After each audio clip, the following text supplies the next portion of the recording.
right, so back to the battle plan. Well, here's our first hiccup. We did those scouts, and we noticed that there was no garrisons on those ships. There was no armies ready to defend. Otherwise, it would tell us what was there, or at least something was there. So there is a feature in your armored hull. If you go to garrison, you can tap auto garrison. And if you have any available commanders and troops, you will automatically defend your ship.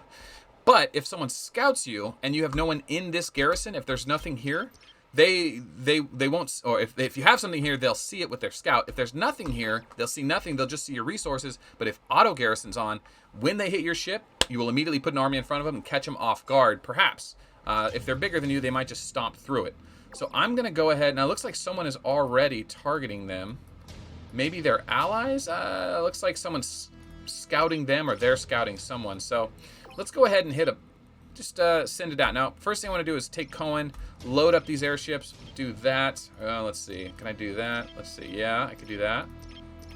I just don't have enough troops. So I can only have a carry capacity of 81,000. See that over there? The camera's messing up on me. Let's try that. How's that? Okay.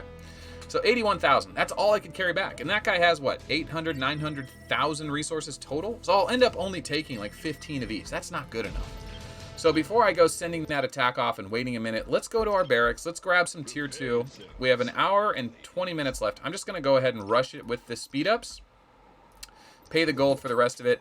And then I'm going to build a bunch of infantry here. I could build 255, and it only costs a minor amount of resources and a short amount of time. They're just not very good fighting troops, but they can carry as much as any other troop, if not more in some cases, because they're only one unit as opposed to an airship, which is 10 units, and obviously 1 is more divisible than 10, so you can fit more troops as well. More troops, more carry.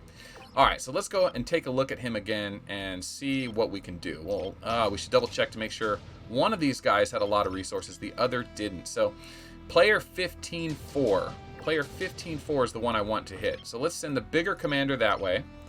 Okay. Okay, I see what's going on here.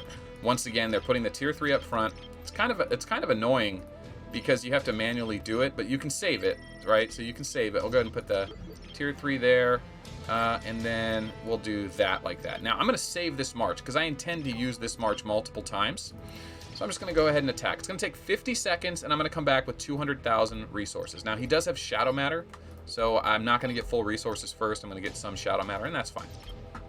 Then I'm going to take my flare, auto-load him up. Yeah, it looks like I'm a little bit short, so the seagulls are 20 per. I don't want to get too complicated here, but there we go. That fills a bit more. Now I can carry 96,000. That'll empty him. So now we've sent our 2 armies out. We're finally pillaging. We're out there getting resources. When these guys come back, I'll have gotten about 200,000 to 300,000 resources, which divides by 5, right? And then, you know, I'll have 70,000 of each more, which is enough to get my next tier of research and upgrades. So once you get that rhythm figured out, that'll get you started in farming other ships. Now, those guys are near me, but if I just start scrolling across the map, all these guys are potential targets, all of them. And I'm just going to keep going after all of them. And if I've hit them all in the next 10, 20, 30 minutes, and there's no resources left, I can hit them again in an hour or two. Or I could just warp on the map or put myself on an orange area. If someone hits me, it'll free warp me, right? Or I can use a free jump. You only get one. And then I can just keep farming the north, souths, and outer skirts of the map until I get what I want. Now remember, if I steal these resources and someone catches on to what I'm doing, they can come after me. And that's kind of when it gets exciting because you have to make a decision.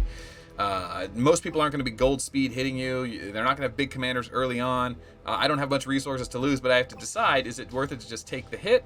Should I try and send my resources off? And I'll be covering that in the next video.